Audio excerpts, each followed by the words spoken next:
Pam, do you wanna? We're at 15 at this point, 17 at this point. I think, Pam, we should try to get going. That way Suzie has the entire hour, if possible, for her presentation.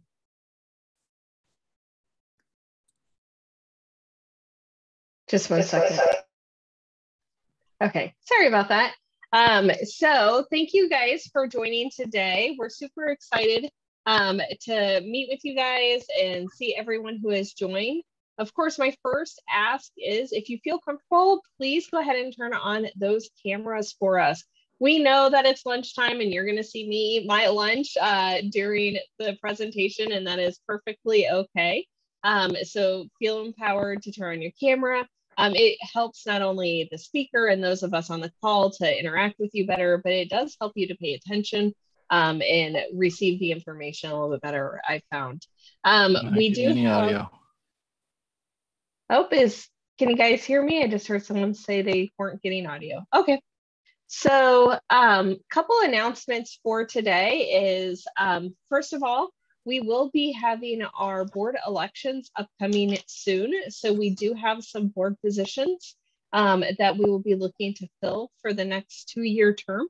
So if serving on the board is something that interests you, please make sure you reach out. You can reach out to myself or you can go to our website, and if there's a specific board member or through the communication that will go out, we'll have other information there. Also, if you just want to be a PMI CIC volunteer, we have lots of opportunities for you. Feel free to reach out, but we also have on our website a way that you can get involved, and it shows you some of those positions that are currently open. But I will say, you know, we have something that really fits everyone's specialties open at this time. So we would like to get you involved and see you kind of growing in your project management skills through volunteer work. Another announcement is for our future meetings. We tend to not slow down here in Central Illinois just because it's summer. So we still have lots of events coming your way for the summer, and we continue to book out throughout the year. So we have on July 12th, an evening event starting at 5 p.m. And this is going to be talking about our essential negotiation skills. We also have an event on July 26th starting at 7:30 p.m.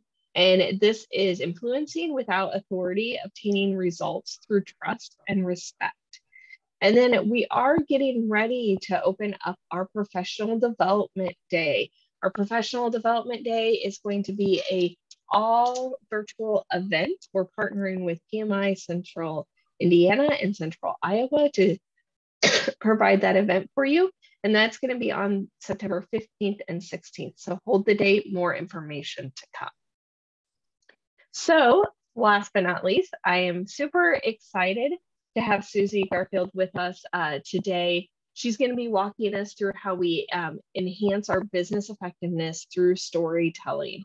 Suzie has decades of experience in the worlds of businesses, and she has lots of computer experience as computer programmers, a teacher, a trainer, a storyteller, a coach, a mentor, which are all things that we need in our industry.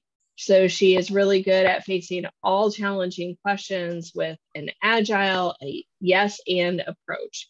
We're super excited to have her presenting to us today, and I will turn it over to her. Thank you. Thank you. I'm delighted to be here. And thank you very much for your kind introduction and your warm welcome.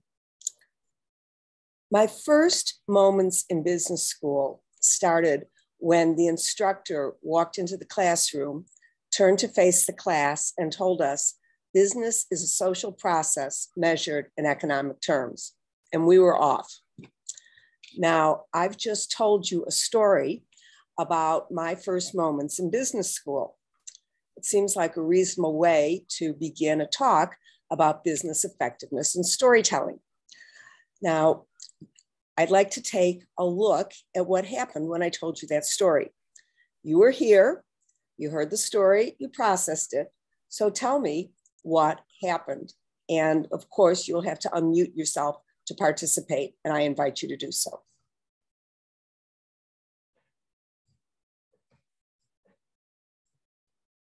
Don't everybody talk at once. Like what happened, as in what happened when I told you the story? What was your I got experience? curious. I know for myself, I got curious. I wanted more. Okay, thank you. You will get more. Not necessarily about business school, but I'm going to be here for the full hour. Anybody else? Tell me what happened with you when and as I told you that story. If you don't, I'll tell you, because I pretty much know what happens when I tell a story. Okay, in the first place, I introduced my topic to you by demonstrating it. I didn't tell you what I'm going to talk about, I showed it to you. And the second thing I did is I actively engaged you and got you to participate in the process. And by participate, I mean that each one of you, I would imagine, had a picture in your mind about that classroom and that teacher and me. And you had a version in your mind about what was going on. So you were engaged, you were participating, and in your own way, you were there with me. Another thing is I told you something about myself. Now, if you looked at my credentials, you probably noticed that I have an MBA. So I've been to business school. It's not an honorary MBA. I really went to school for it. Now you know a little bit more about what happened when I went to business school. And in fact, it might have reminded you of something in your own experience. So maybe you now have a connection or a bond that maybe someday you'll tell me about because you know about it and I don't. Another thing I did is I explained to you, I gave you some indication of how the rest of this hour is going to go. I'll probably tell you more stories, expect you to participate, have those mental images, and ask you to participate in other ways as well. In fact, that's exactly what's going to happen. I'll tell you a little bit more about stories, how they work, why they're important. I'll probably tell you 2 more stories and expect you to construct them in your minds. And I will ask you to participate in other ways and have some discussion. Now, some of you might not have recognized that I was telling you a story. In the long run, that's not going to help.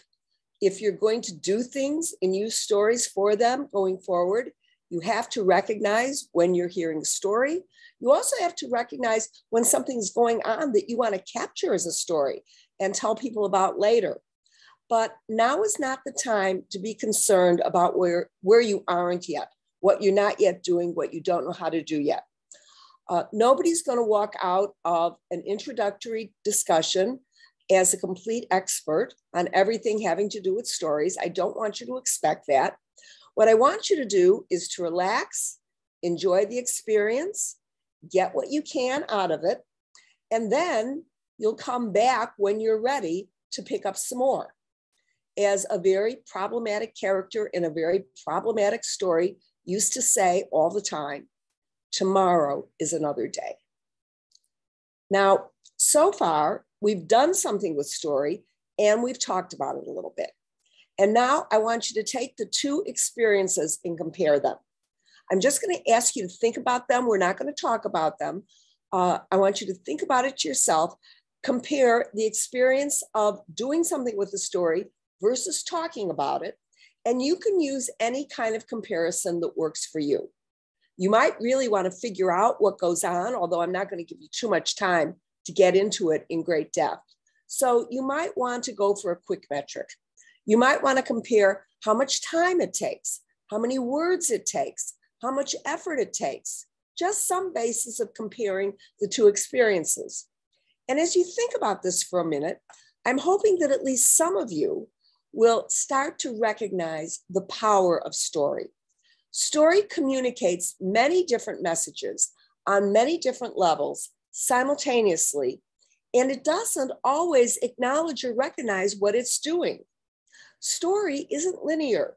It works at levels and layers. It works associatively, radiantly. Story is quick and concise and compact. It's swift, it's subtle. It can even be subversive. And that's why story is an important tool for business effectiveness. So with story being such an important tool for business effectiveness, the next question that comes up is, who is using stories for business purposes? And the short answer to this question is just about everybody.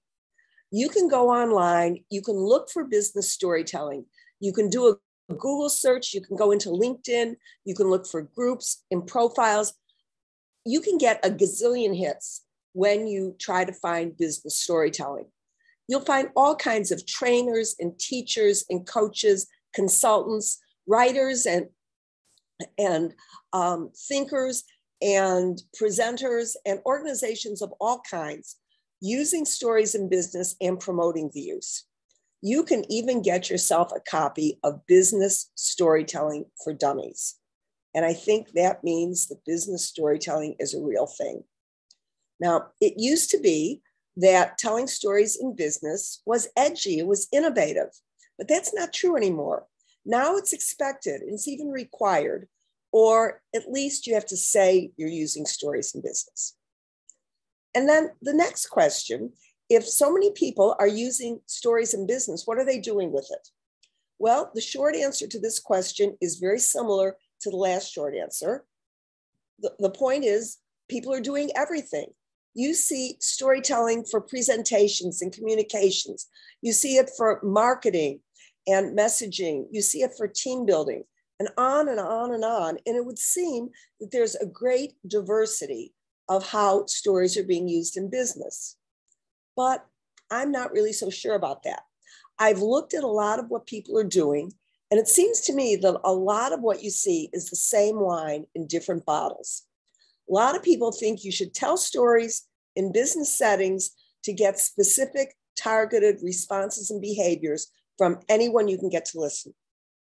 And I think I should be good with that.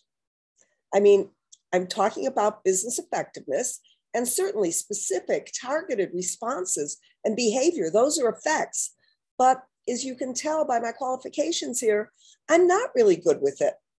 I mean, there's a lot more to telling stories and getting responses in business effectiveness. There's just a lot more than the stories themselves and the responsiveness. And when it comes to constructing and telling stories, I don't think it's effective. And I know it's not fair to suggest that all you have to do is target or will a story, and it's going to materialize and it's going to have the impact you want. That kind of responsiveness, instant, reliable, that's what my paper dolls used to give me when I was a little girl playing with paper dolls. I mean, I'd be playing and I'd have an idea, however vague it was, my paper dolls would just do it. But, you know, you can't count on other people, and you certainly can't count on stories to respond like paper dolls. You have to know something, you have to do something to get from your intention to your impact. And part of that journey from your intention to your impact is developing a deep understanding of deep meaning. Now, I know that when it comes to projects and risks and all the other things we deal with in business, nobody ever has an understanding or a concept of anything that's complete, full, and flawless. And I'm not suggesting that we ever will. But my point is, if you want to deliver results, if you want to keep risk at bay, if you want to be impactful and effective, you need to go beyond fuzzy statements filled with buzzwords. You need clarity, specificity, and insight. Now, think for a minute what happens if you try to be effective and you don't have clarity, specificity, and insight. I want you to pan your experience, think if there's anything you would like to share when you tried to be effective and you didn't have enough clarity, specificity, and insight. And I'm not going to wait too long for a response, because I really don't expect to see a lot of volunteers saying, I want to tell you about that time, because it usually wasn't pretty. It turns out to be a disaster most of the time if you try to move forward and you don't have clarity, specificity, and insight. But since I'm here to talk to you, I am willing to tell you about an experience I had, one of many, where I had to be effective and I didn't have any clarity, specificity, and insight. I was assigned to deliver a project that would install and activate some new equipment to emboss plastic credit cards and debit cards. These are payment cards. Now, the operations team had selected the solution, all the components, the servers, the storage, the software. They loved functional bells and whistles, but they didn't really understand the demands of the technology. A technical architect, an application architect, had very obediently diagrammed and documented the end state solution. And then the project was given to me to deliver all the working, all the working parts that would integrate together and support the solution. The challenge for me was industry standards for protecting payment card data. Now, for a long time, we had protected payment card data with little more than a wink and a nod. This went on for decades, from the time the industry started to develop. Just a wink and a nod. But then people got serious about protecting payment card data. And in past decades, there were all those high impact breaches of payment card data. They were highly impactful. They were very visible. And in the aftermath, the payment card industry data security standard, called the PCI DSS, they started to require stronger and stronger protection of payment card data. Now, this would involve controls. It would involve alerts and monitors and keeping different parts of a system separate. It would involve all kinds of features that you'd want to bake into a solution from the very beginning. You wouldn't want to tack it on as an afterthought anytime after you got off the ground running, especially at a time like when I was supposed to actually work on delivering the solution. But I don't think that anybody who had helped shape the project before I got it really had understood much or even paid much attention to the PCI DSS. Because if they had, then the plans for protecting payment card data would probably have gone well beyond what I found in the project turnover document when I took a look at it.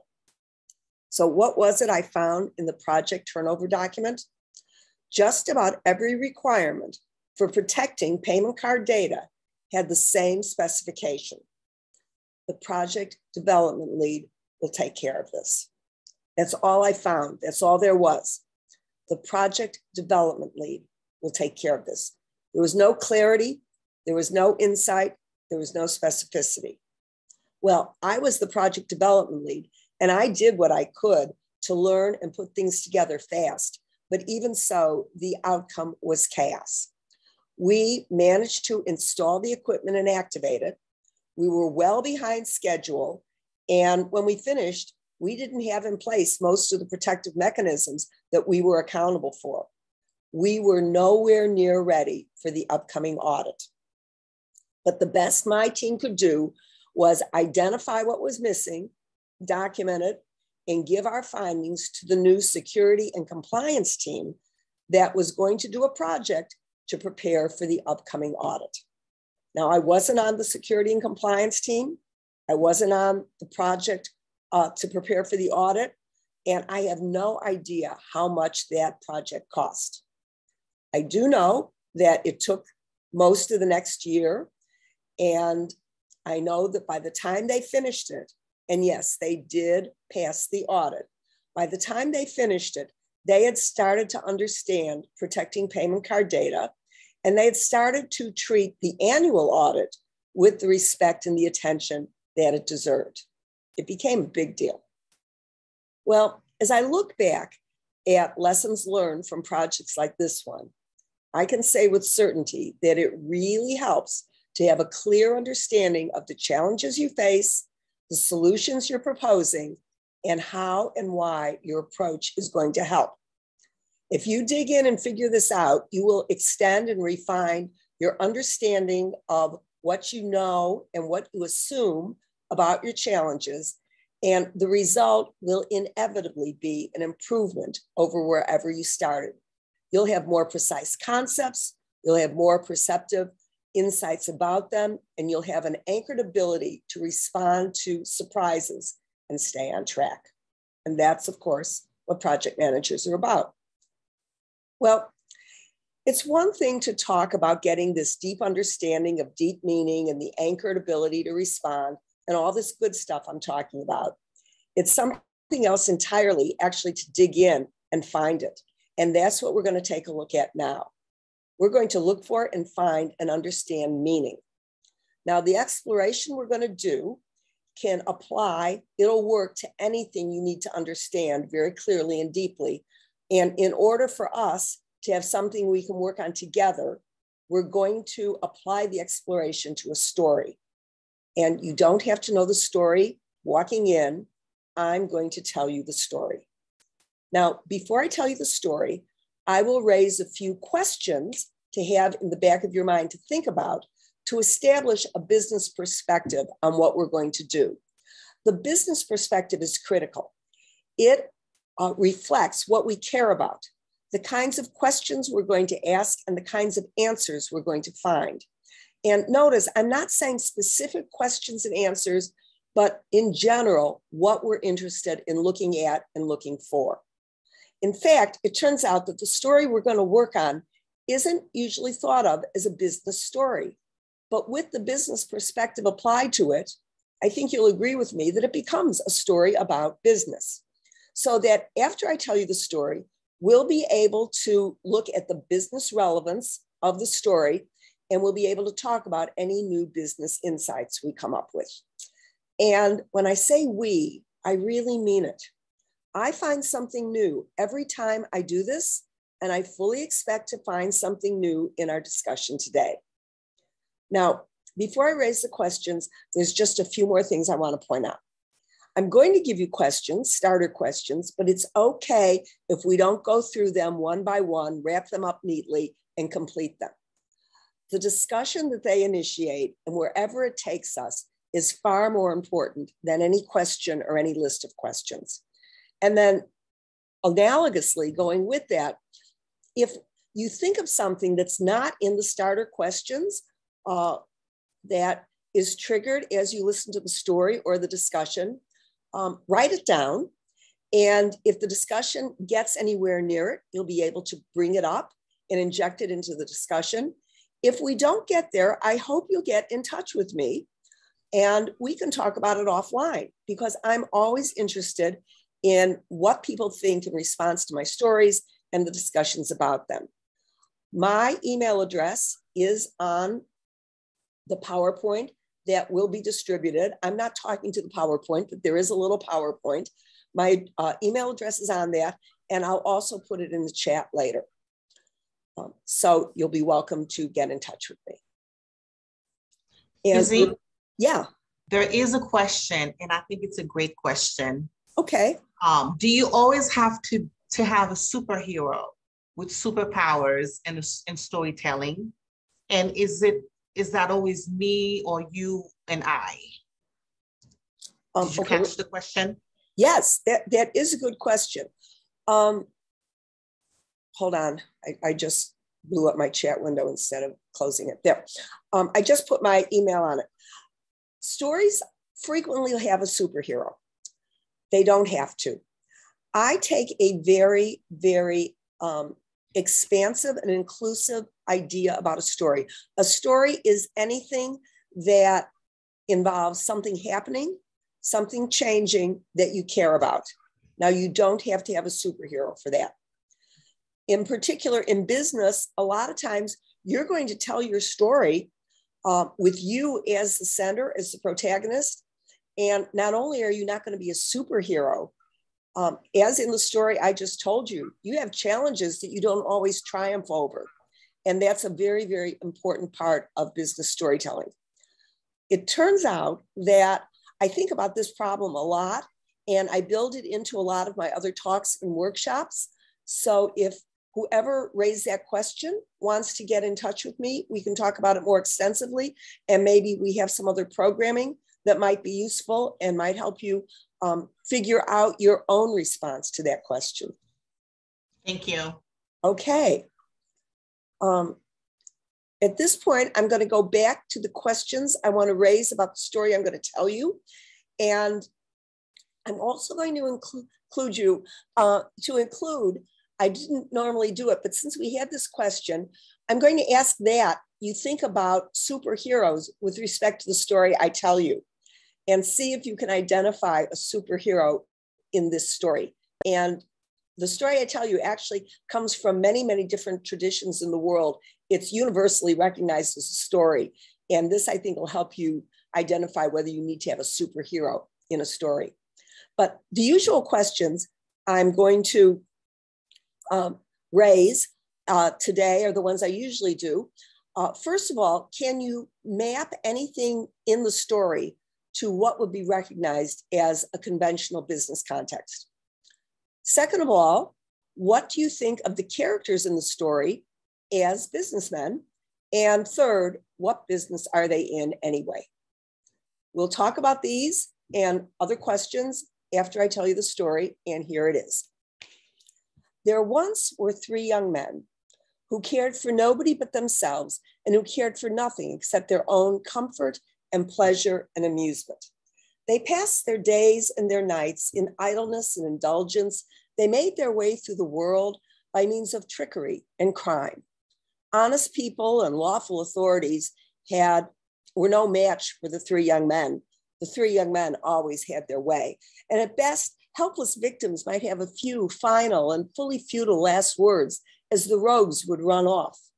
Oh, you may have triumphed for now, but in the end, death will come and take you, and you will suffer your punishment throughout all eternity.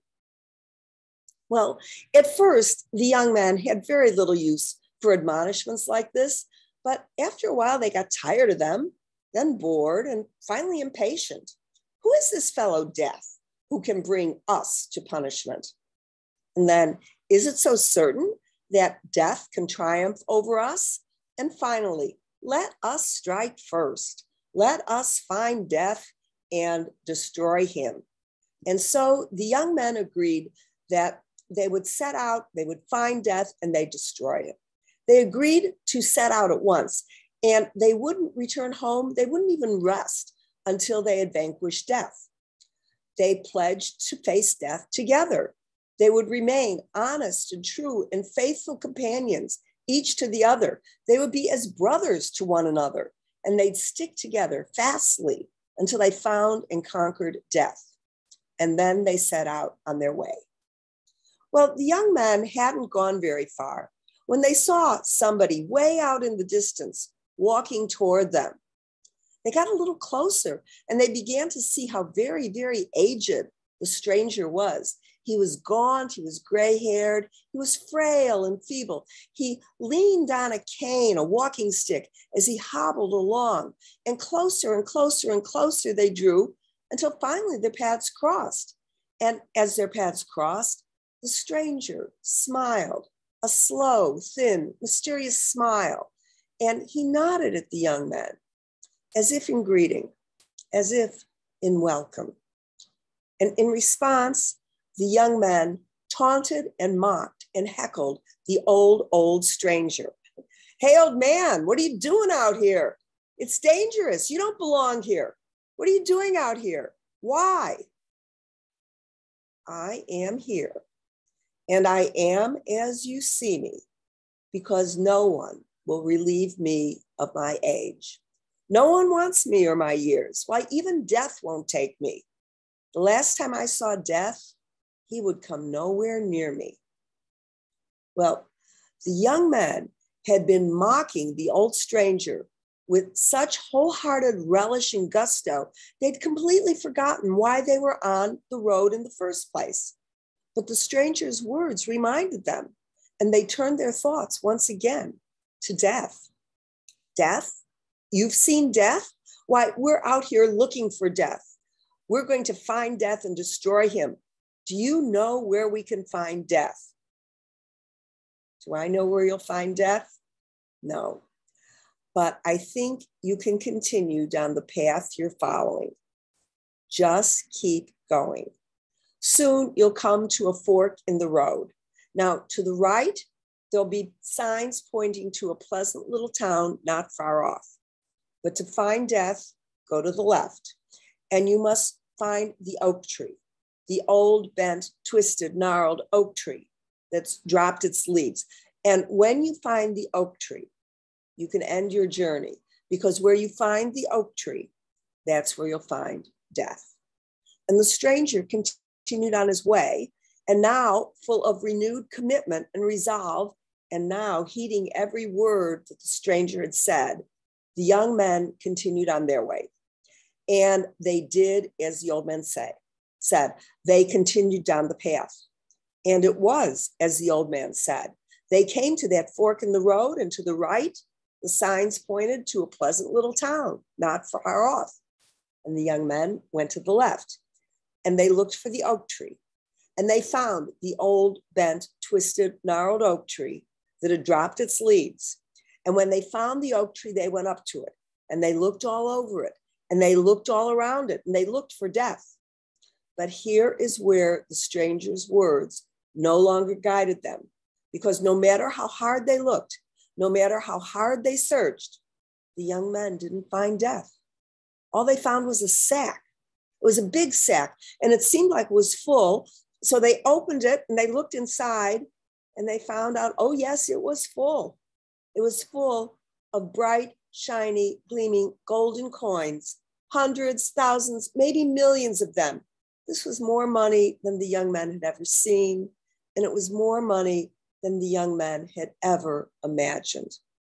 Well, the treasure drove all other thoughts from their mind. Once again, they forgot about death, finding him, destroying death.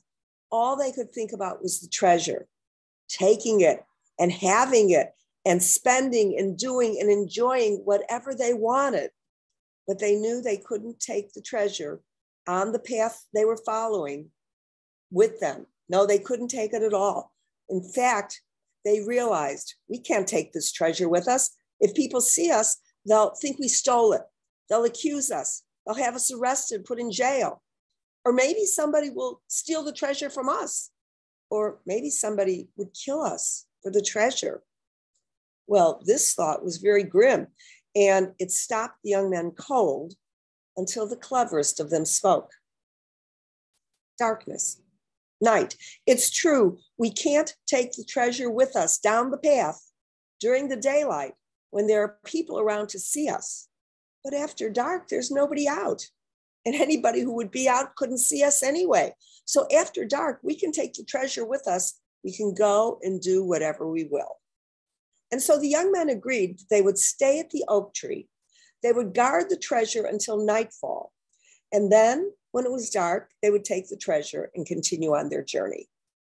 And as they were always happy to pass the time pleasantly, while time passed them by, well, they took out a deck of cards and they started to play. But it had already been a long day, and it was going to be even longer still. And the young men were getting hungry, and the young men were getting thirsty, and they agreed it was time to eat and it was time to drink. One of them took the deck of cards, shuffled the cards, and spread them out face down on the ground in front of him. Each of us will draw a card. Whoever draws the card with the highest value will take a coin from the treasure, and then he'll return to the road and find that town at the other branch in the fork in the road. He'll find that town and buy food for a splendid lunch, wine to drink with it. And while he's gone, that will still leave two of us here at the tree to guard the treasure. Well, the cards were drawn. The young man who had spoken drew the highest value card. He took a coin and he returned to the road. And that left the two other young men to stay at the oak tree and guard the treasure. And no sooner had the one young man left than the two remaining companions became two conspirators. So much money, so much money. Each of us will take one part in three, and each of us will have so much money. But you and I can have so much more money if each of us takes one part and only two. Well, four eyes lit up, two heads nodded, two minds converged. The two conspirators agreed that when the third young man returned to the oak tree, They would attack him, overpower him, and kill him dead. And then they would divide the treasure between just the two of them. Well, meanwhile, the third young man walking the road, he had his own thoughts about his companions, their commitments to each other, the treasure, especially the treasure. He wanted it all to himself. So he went to the town, and when he got there, he bought food for a splendid lunch, 3 flasks of wine to drink with it. But before he returned to the oak tree, he went to visit an apothecary. Now, the apothecary had a shop full of powerful potions and drafts. And the young man told the apothecary that he had vermin he needed to kill. And the apothecary went to the back of his shop, and he mixed up a poisonous brew, and he poured it into a vial. And he returned to the young man, and he gave him the vial, and he told him that the poison in the vial would kill any vermin. The young man paid for the poison with change left over from the lunch, and he left the apothecary, but he still didn't return to the oak tree. He went to a secluded spot. He took out 1 flask of wine, he uncorked it, he drank some of the wine, and he filled up the flask with poison from the flask. He filled up with poison from the vial, and he stoppered it. And he did the same with another flask of wine. He took those 2 poison flasks and he put them into a pocket. And he took the 3rd flask, untouched, and he put it in another pocket. And only then did he return to the oak tree. And when he arrived at the oak tree, the 2 conspirators looked at each other and they nodded. They drew their daggers, and then they attacked and overpowered the 3rd young man. And without pity or remorse or hesitation, they stabbed him and stabbed him and stabbed him and killed him dead. They didn't even wait for him to take out the lunch or the wine. But they really were hungry. They really were thirsty. And they agreed to have lunch before they took care of the grave and the burial. So they greedily gobbled down all the food. They greedily gulped down all 3 flasks of the wine, passing each flask back and forth between them, one after the other, without regard for niceties like portions or the possibility of poison. And the poison did its job swiftly, and the poison did its job well. And soon the 2 conspirators joined their erstwhile companion in death's embrace. The stranger stepped out from behind the oak tree, the slow, thin, mysterious smile on his face once again, and he looked knowingly at the 3 corpses. 3 corpses that just moments before had been 3 young men who had never met their match, 3 young men who had always had their way. And this time, their way had led them to pledge faithfulness to each other as they searched for death. And indeed, they found death. And indeed, now they would be true companions throughout all eternity. And that is the story we're going to talk about. I don't know if any of you recognize it. It is an old story. It has a presence in many, many traditions. So I hope that none of your business stories end up quite like this. That would indeed be a grim outcome. We talk about that sometime, but that's another talk and another story. Looks like Scott has a question. Scott, do you have a question? Oh, clapping. Thank you. Okay, so I've raised some questions.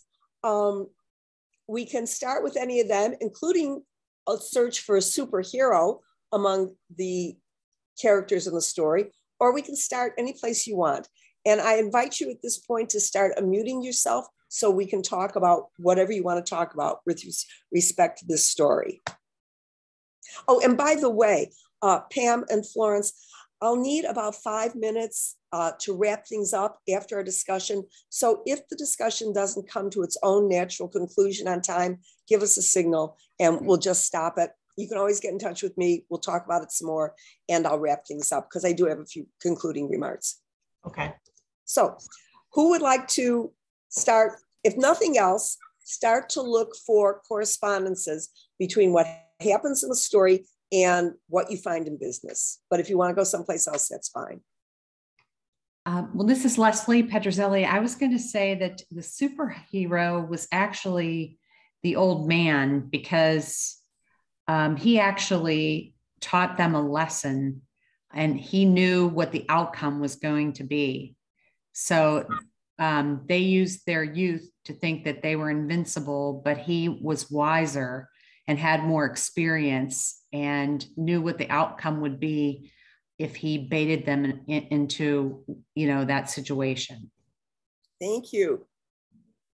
This story always reminds me of the adage that youth and skill will that age and treachery will triumph over youth and skill every time. And I think we see that in this story.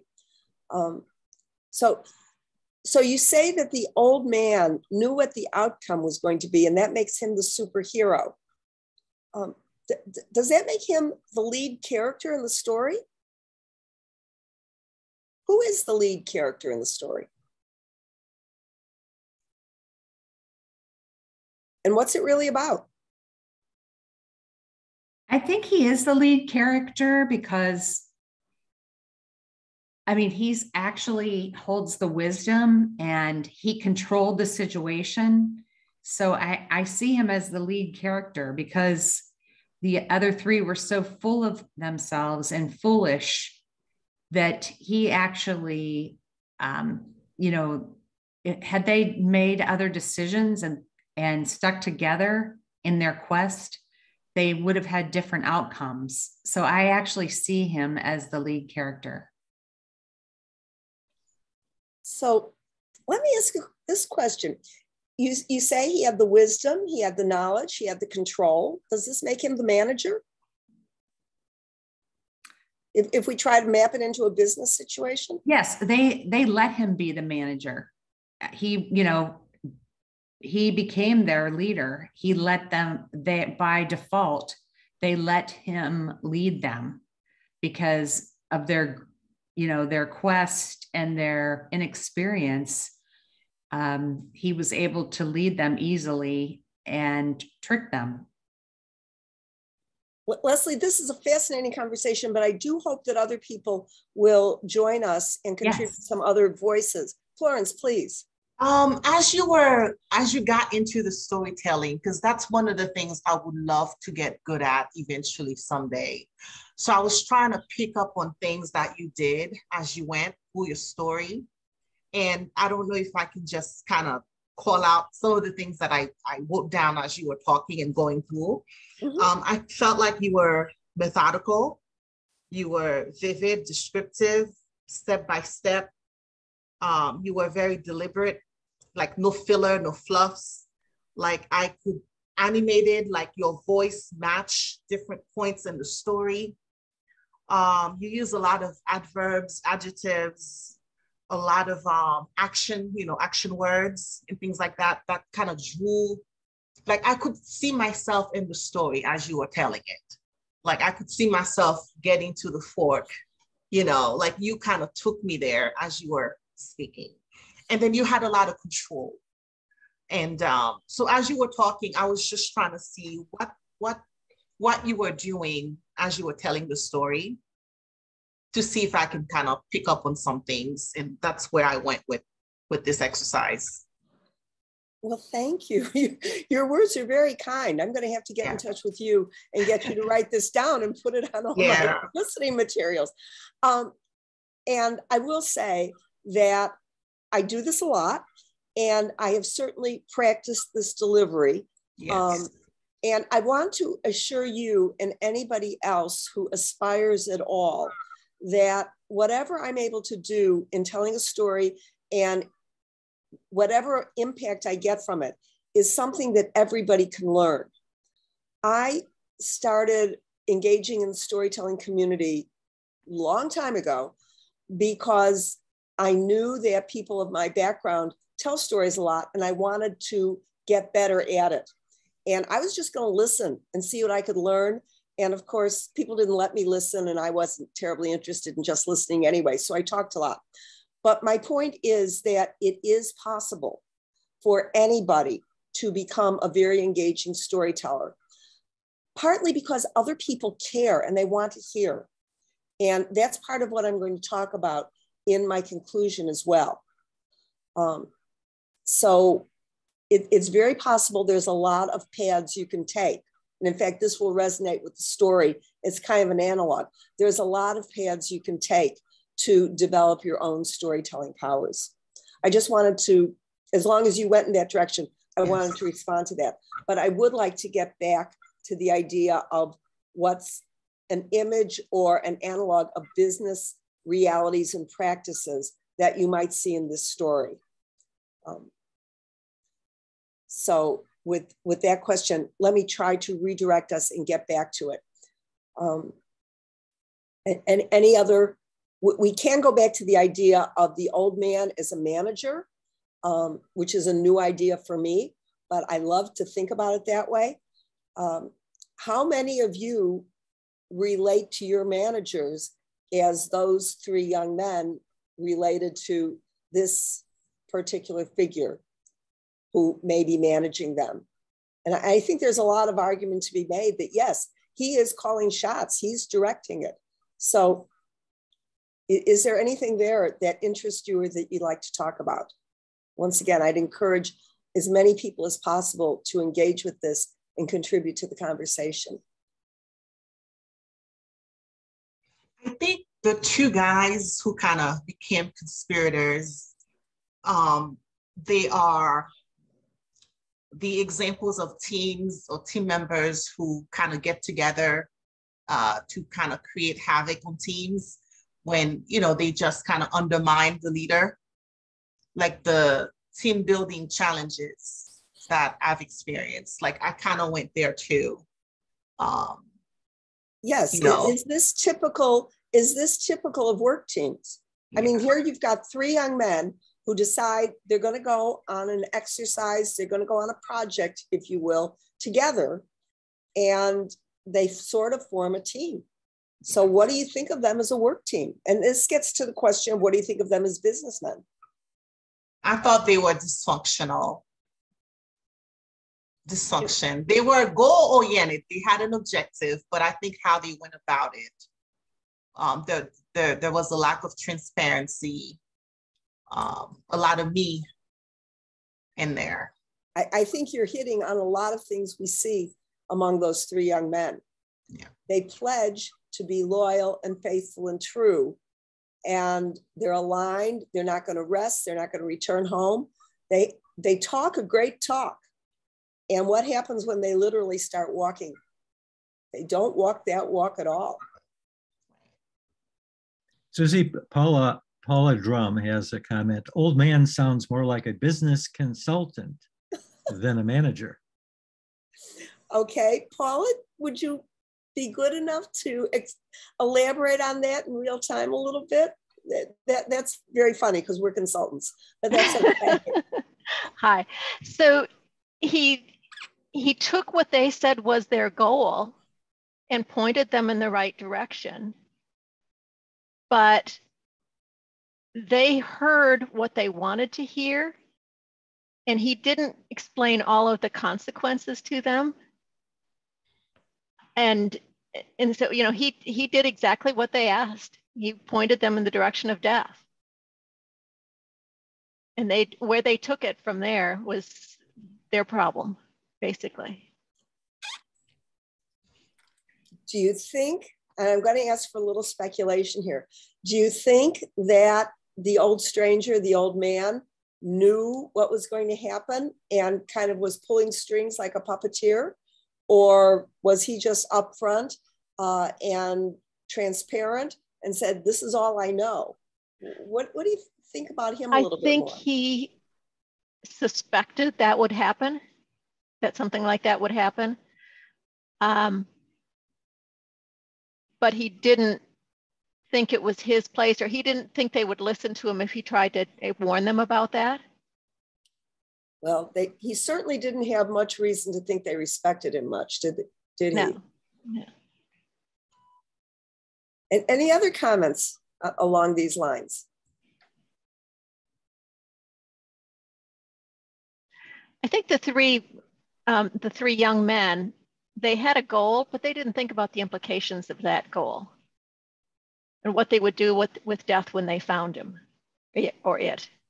Okay. And I would raise the question, and this is not original, many people have raised this in this sort of discussion. Did they have much of an idea of what success would look like when they started their venture? No, I don't think they had any idea of what success would look like. Does anybody have, given what you know about the story and the frame of mind that the young men are going from, does anybody have any idea about what success could possibly have looked like when they got going?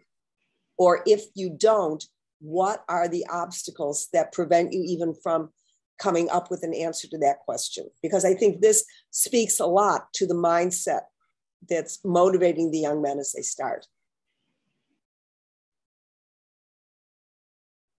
Any ideas? Obviously, I have a few. Can you share them? Okay, sure. Since you ask, it seems to me that the young men don't really have much of an idea, that they have some false assumptions about what they think they're doing. They seem to have this idea that death is a person like them. They don't understand it as an abstract, as a condition, as anything metaphysical. All they can think of, all they know is their own experience. And if death is going to get them, well, death is an opponent, just like anybody they would contend with in a street brawl. And their response is not one of curiosity, not one of probing. It's kind of a knee-jerk reaction. You can't do it to me, I'm going to do it to you first. And they go out. They don't really understand it. And then the irony of the situation, of course, is they do wind up meeting death, but it's something very different, very unanticipated. And they don't recognize that they've actually done what they said they were going to do. Now, whether that's really a triumph and a good outcome of their endeavor or not, yes, they met death, and yes, they're eternal companions. But is this really what they wanted? Is this a successful project? Strictly speaking, it is meeting those requirements, but there's a couple of critical success factors that maybe are in contradiction to the requirements. And one critical success factor is you live to tell the tale. So those are just a couple of comments I would make about that. Would somebody like to respond to some of that? I can't even see if you're smiling or nodding because so few of you have your cameras on. So. Suzie, one quick question. Please. Yeah, thank you for presenting, by the way. The one thing that more of an observation, probably not so much of a question, or more so as a question as well. How would this be something applied in business? Is this more around strategizing with C-level managers, or is that the true application of this story? Well, okay, in the first place, my purpose in telling this story is to give us an opportunity to have something to think about together to work on the exploration elements. I think that the analysis, the asking questions, the willingness to change direction and evaluate whatever comes up is a very good thinking exercise for anybody. Why I picked this particular story? Because it doesn't seem to have a whole lot to do with business until you start talking about it. And then I think every group I talk to, we find some business analogs. We find some way to fit business concerns into the story.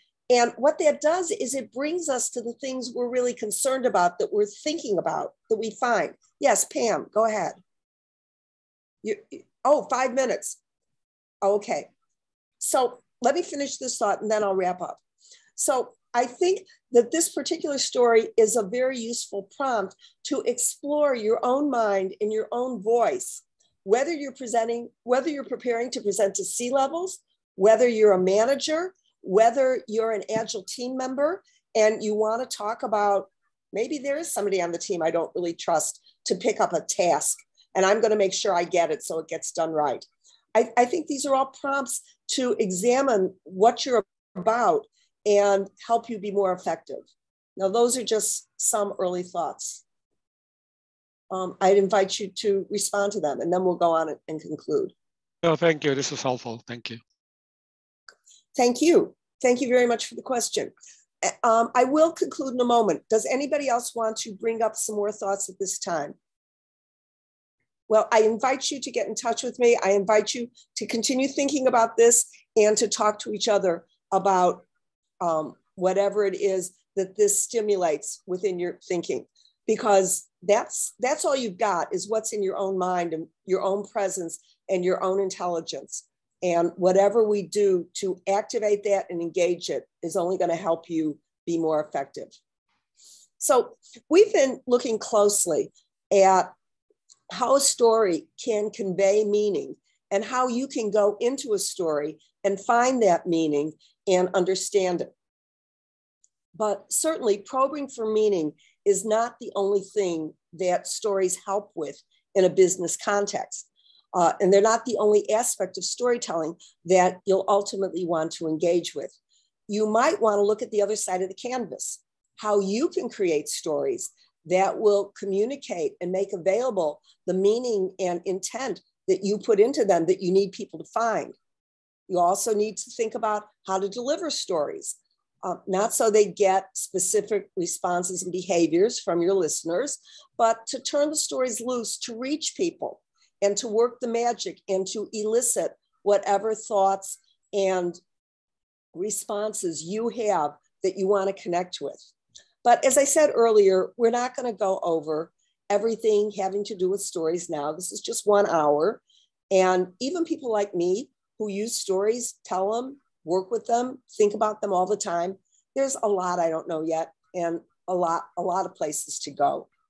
So my basic position, though, is that it's worth whatever it takes for you to be able to use stories as a business tool and also as a life skill. You want to become adept. Stories are a very basic and an effective and natural way to think and communicate. And they wrap themselves around all our ideas. Stories can demonstrate and justify your points. Try telling your kids what happens or what doesn't happen if they do or don't behave as you recommend. Stories can dramatize how the world works. A Disney nature film is a story attached to reality. A news item is a story attached to reality. An account of the struggle between pathogenic invader cells and an organism's defenses against them, it's a story attached to reality. Stories will give life to your stakeholders. Those are the people whose lives change when you put new features and functions into their business and other life processes. When you have to deliver something new, stories help you explore and understand what you've got going, and they'll help you identify and figure out how to manage your risks. And whenever you're communicating, stories, of course, will reach hearts and minds. So my basic point is to turn to your stories. If you're communicating with stories already, that's great. Keep doing it. If you're communicating with stories just a little bit, that's also great, but do it some more. And if you haven't started to communicate using stories yet, I urge you to start doing it. The understanding, the impacts you'll have will definitely add value. It's also important that you heed and understand deeply the stories that other people tell you, because that understanding will also add value. So go to your stories, use your stories. If you communicate and do things with stories, it's a very effective and a very human way to do things. And I thank you very much for your welcome, for your attention, and for your interesting thoughts about my story today. Thank you. Thank you, Suzie. And we are at 1 o'clock. So I need to hop off for a meeting. Thank you. Thank you All very right, much. guys. Bye now. Everyone. Sorry for life.